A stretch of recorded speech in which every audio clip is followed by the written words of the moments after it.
that's true. Naked Palpatine. Oh, you pick that one. Fresh out of the clone tank, nude Palpatine is my Well, that's the first thing I think of when you say Dark Empire Palpatine.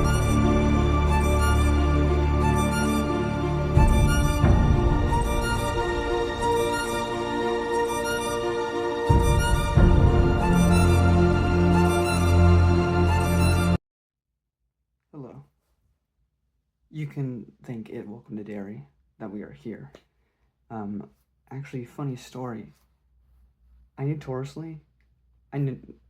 notoriously hate Stephen King. Not the person, just all of his work. Because my mom tried to force me to read it a lot, and it always pissed me off. I've seen every adaptation known to man. Carrie 1970, Carrie 2013, Christine, The Shining, Doctor Sleep, the It 90s series, the It, the 2010 movies, Firestarter, Pet Sematary 1 and 2, Pick Your Poison. I've seen it all, right?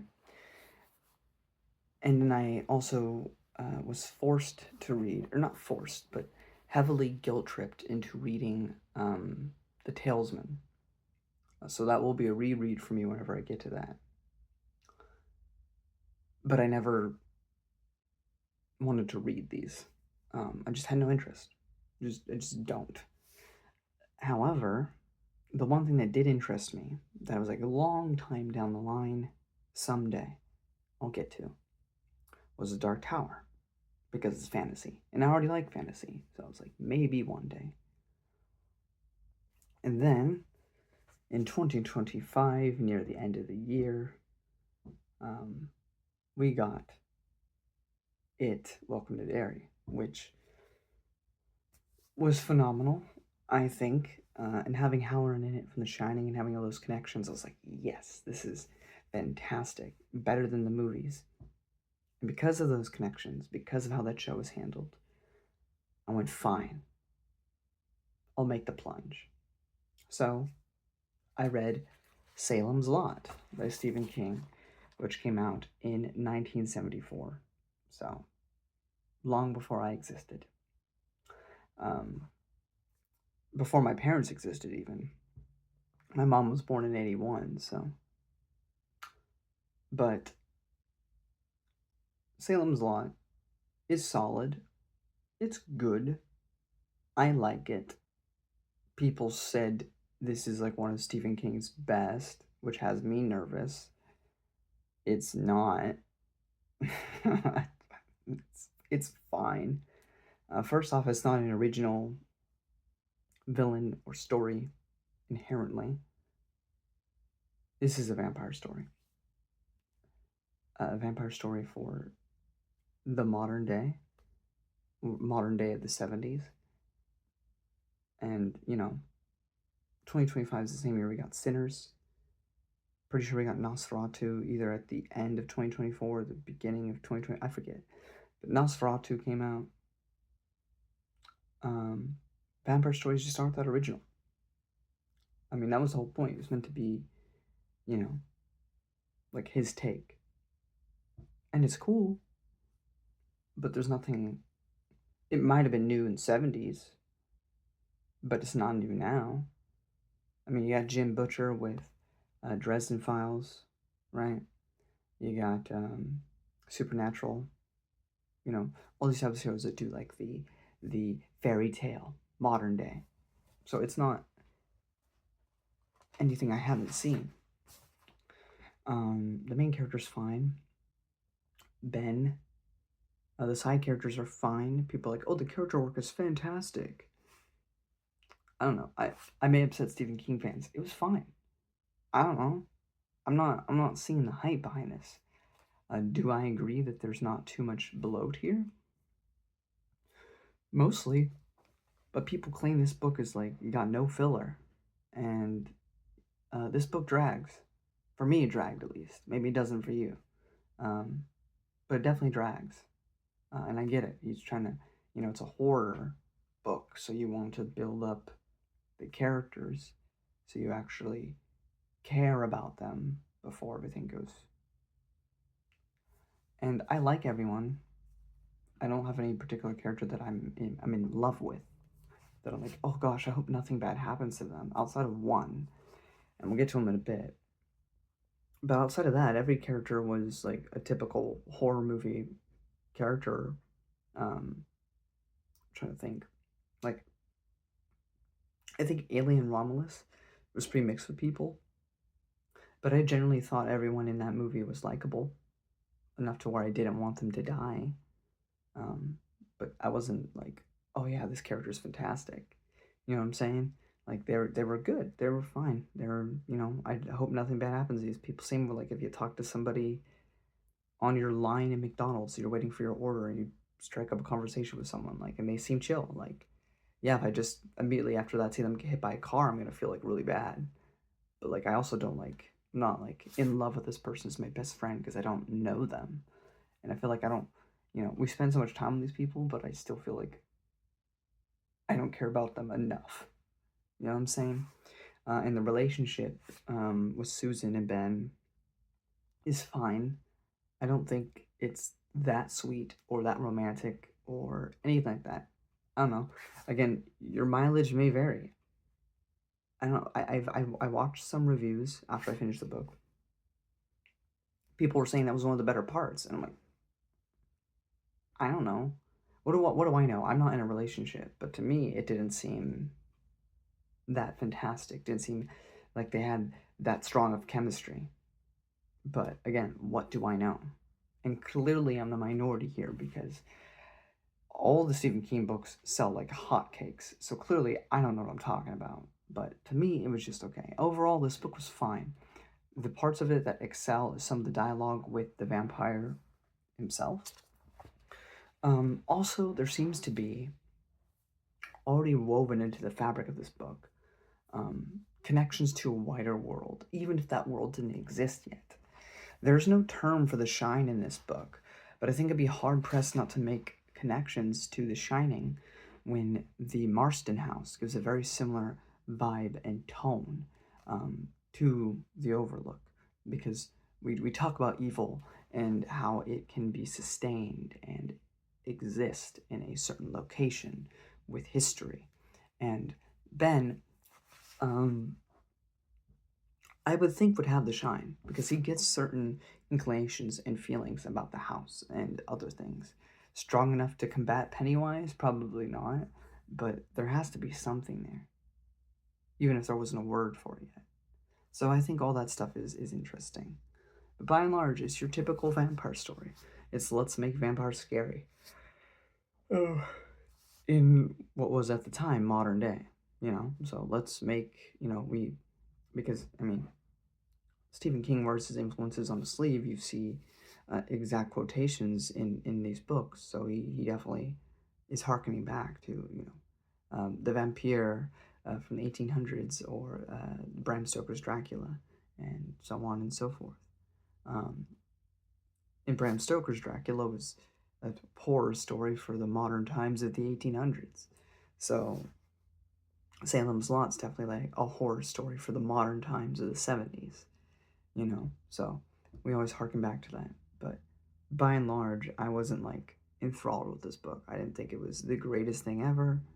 I didn't think it was the worst thing ever. I thought it was a good time. It was solid. I enjoyed my time with it. But I'm also not going to sing its praises if it's the greatest thing ever, because I just don't think it is. My favorite character of the book is Father Callahan, which is really good because I hear he's going to reappear in the Dark Tower. So I look forward to that cameo very much so. But also in terms of the titular villain Barlow, the vampire, I mean he's fine. He has some well written conversations with people. He's intimidating enough. But by and large, I also don't think there's anything that really makes Barlow stand out, other than he looks like Nosferatu. Maybe he even is Nosferatu. Who knows? But there's there's not enough of a personality there, like there's for like Pennywise or even Jack Torrance, for me to really like. By the time you watch this review, I'm doing this review near the end of December of 2025. I will not remember Barlow by the time you're watching this. I'll remember there's a vampire in it. I wouldn't be able to tell you a thing about his personality or character because it's just not that distinct. He's sufficiently intimidating for what he needs to be, and that's about it. So, if you want a vampire set in a small town of Maine, like so many Stephen King's books take place in the 1970s, Salem's Lot. And yes, I've seen the adaptations of these as well, which I think do a sufficient job, maybe even better. Not the new one that came out on like HBO, but the 1971, pretty solid adaptation. Would I prefer watching it to reading it? Honestly, maybe. But that's just me. I'm getting some spoilers if you don't want any of that. There's the door. We're in Maine, of course. The beginning opens up with a man and a boy, which we will later find out is Ben, and what was it? What's his name? Oh, Mark, is it? The kid? But we don't learn that till later, but we open up with them. Basically, by the end of this book, we also don't really have a true ending, but they kind of just become Sam and Dean from Supernatural. Like they're going around to different towns, different places, and killing vampires. Like that's their life now. So kind of cool, and gives them an opportunity to come back if Stephen King ever felt like it. But they probably won't. Also, just because It Welcome to Derry so heavily dealt with like natives in Derry, Maine, we have Jerusalem's Lot, but the natives used to call it Salem's Lot, which I thought was cool.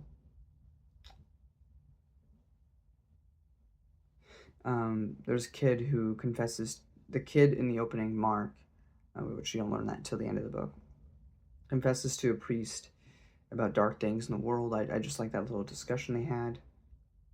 As I said, with the influences on Stephen King's sleeve, we have, before the start of the titular book, a quote from Haunting of Hill House, which I've still yet to read, but I plan on at some point because it's part of my Gothic literature journey I'm trying to get through. So Haunting of Hill House by Shirley Jackson or whatever.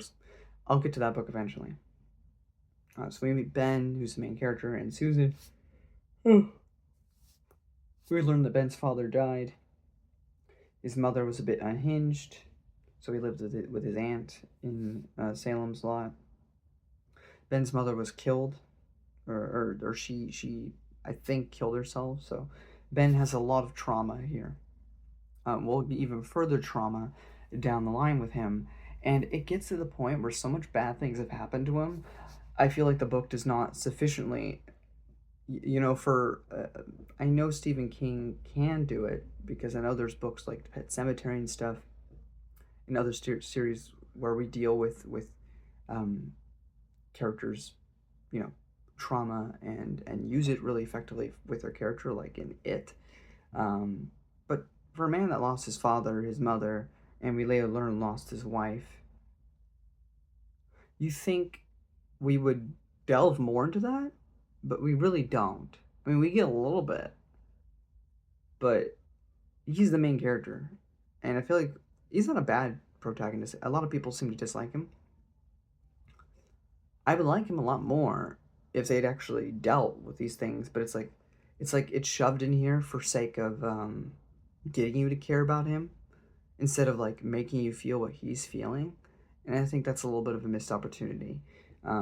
But yeah, because he's gone through the ringer in his history before this book begins, and I feel like he's pretty well adjusted, all things considered, and I feel like the book does not address it nearly as much as it should. So,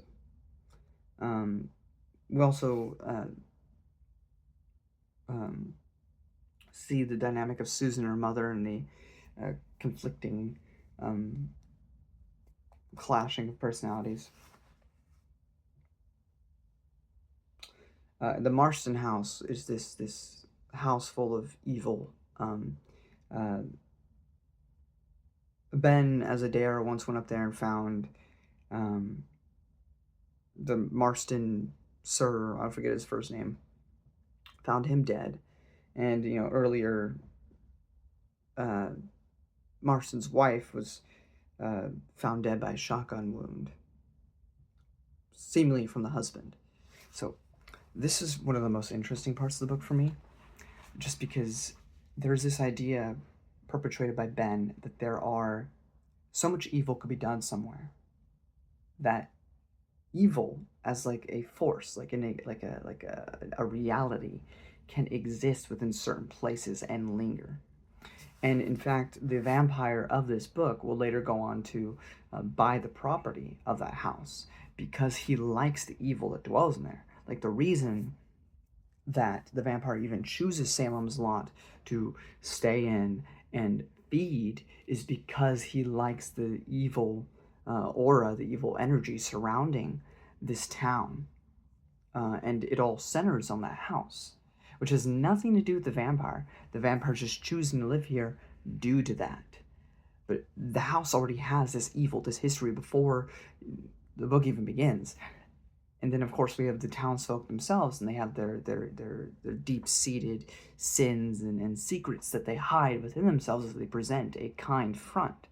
Because we all have baggage that we carry, and some to lesser degrees, some to greater degrees, but we all, put that to the side. It's all the undercurrent of it in the background, much like, again, will be explored in it. But then you have this notion of this evil presiding within a location like you'll see in The Shining. So I think you get a lot of ideas here that will later be fleshed out into their own huge personifications in their own distinct novel, which I think is just historically, if you're a Stephen King fan, is cool to see the seeds and inklings for the future stories that would be expanded upon.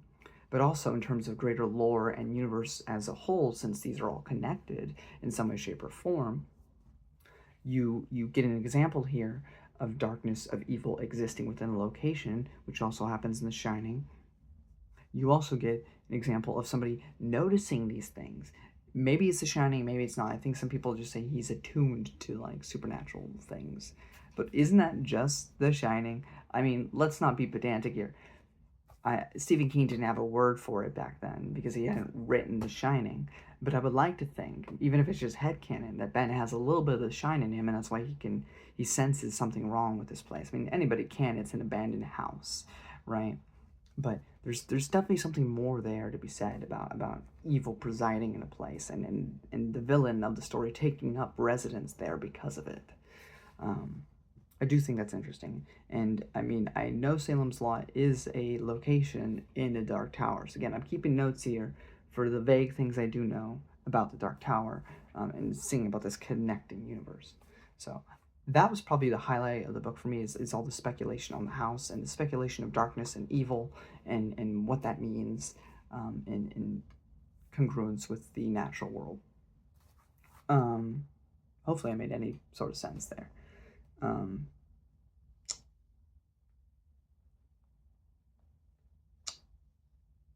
We meet a lot of other characters. I wrote down their names, but honestly, a lot of them don't truly matter. We meet Straker, who's buying the Marston residence, who is basically like the servant to the vampire Barlow, which also is just a horrible villain name. I'm not gonna lie. They do end up finding missing kids' clothes in the Marston house, which is something. And then we have Kurt Barlow and Richard Thrackett Straker. And Kurt Barlow is the titular vampire. And here's my first quote of the day for you. After a long pause, he said, "I don't know." He said it with difficulty and reluctance, as if he would rather said no and close the subject thereby. Probably I was so keyed up that I hallucinated the whole thing. On the other hand, there may be some truth in that idea. The house has absorbed the emotions that are spent in them, that they hold a kind of dry charge. Perhaps the right personality, that of imaginative boy, for instance, could act as a catalyst on that dry charge and cause it to produce an active manifestation of something. I'm not talking about ghosts precisely. I'm talking about a kind of psychic television in 3 dimensions. Perhaps even something alive, a monster, if you like. She took one of his cigarettes and lit it. Anyway, I slept with the light on in my bedroom for weeks after, and I've dreamed about opening that door off and on for the rest of my life. Whenever I'm in stress, the dream comes. So, also, Susan and Ben get closer as a couple. Again, to me, very shallow, very basic. And they do the deed. They have the fun, funky. Then we got my next quote. Actually, I got several quotes.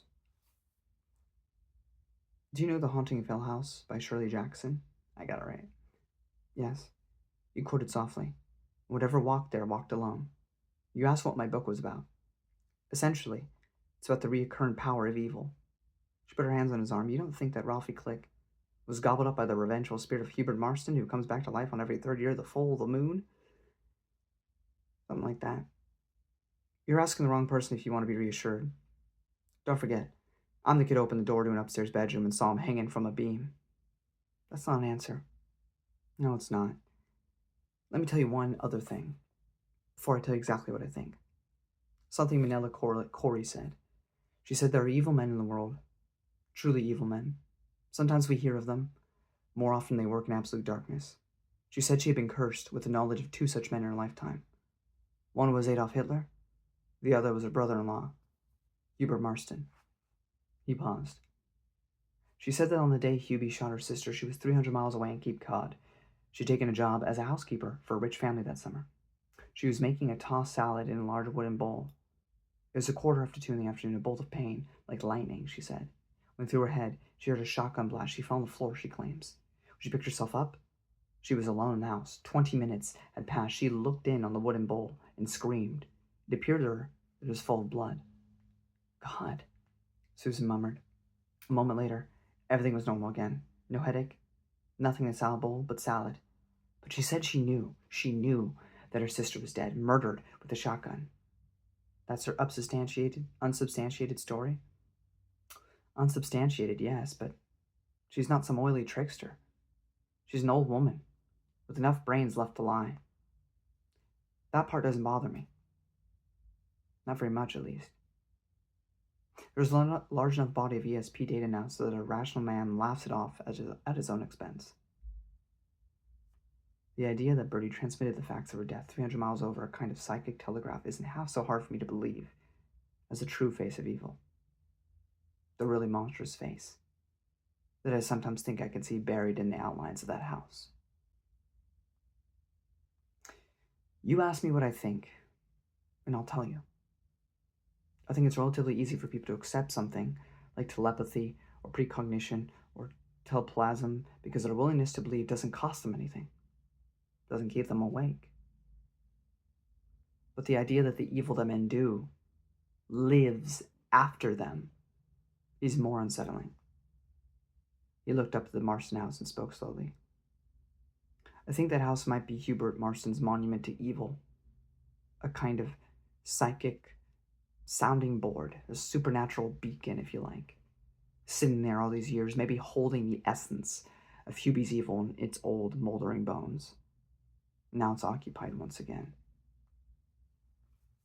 So again, like I said, I find all of that super fascinating.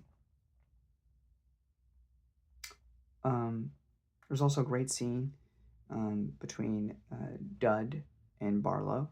He basically just takes him, but they have a fun little conversation beforehand. Also, Susan's ex confronts Ben, but looks a little weird in like a trench coat and stuff. Like, why? It's like the middle of the day. There's another scene where Barlow shows up and he takes this kid named Corey, or this guy named Corey, and again, he's kind of taking down people left and right. But again, the conversations, the dialogue, written well, but Barlow himself, under the surface, is kind of just generic.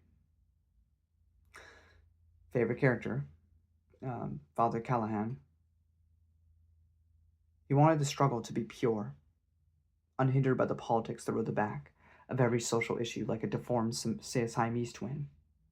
He wanted all this. He had wanted to be a priest, and that call had come to him at the age of 14 when he had been inflamed by the story of Saint Stephen, the first Christian martyr who had been stoned to death, and who had seen Christ at the moment of his death. Heaven was a dim attraction compared to that of fighting and perhaps perishing in the service of the Lord. But there was no battles. There were only skirmishes of vague resolution, and evil did not wear one face, but many, and all of them were vacuous. More often than not, the chin was slicked with drool. In fact, he was being forced to conclusion that there was no evil in the world at all, but only evil, or perhaps evil. At moments like this, he suspected that Hitler had been nothing but a harried bureaucrat and Satan himself a mental defective with a rudimentary sense of humor. The kind that finds feeding firecrackers wrapped in bread to seagulls unutterably funny. The great social, moral, and spiritual battles of the ages boiled down to Sandy McDougal slamming her snot-nosed kid in the corner, and the kid would grow up and slam his own kid in the corner, world without end, hallelujah, chunky peanut butter. Hail Mary, full of grace, hold me win this stock car race. It was more than dull, it was terrifying, in its consequences for any meaningful definition of life, and perhaps of heaven. What there? An eternity of church bingo? Amusement park rides, and celestial drag strips? He looked over at the clock on the wall.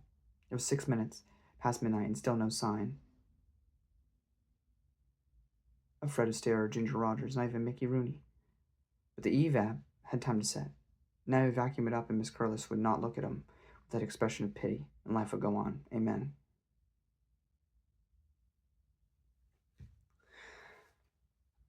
I find Callahan's struggle incredible.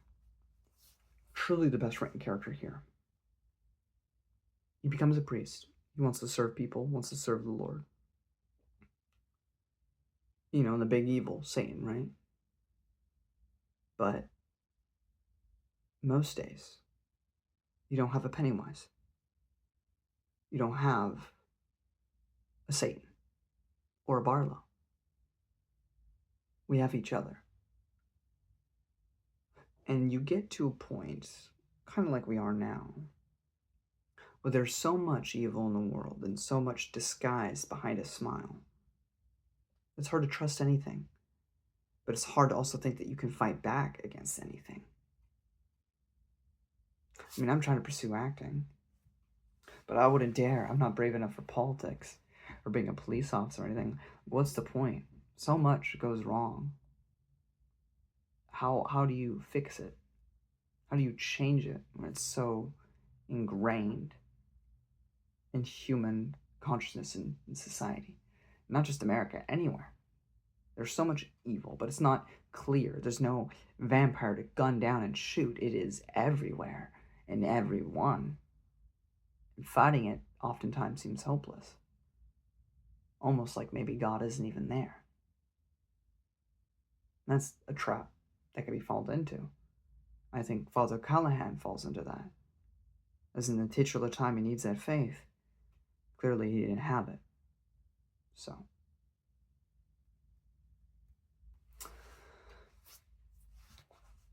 Barlow has a letter waiting for these main characters. Did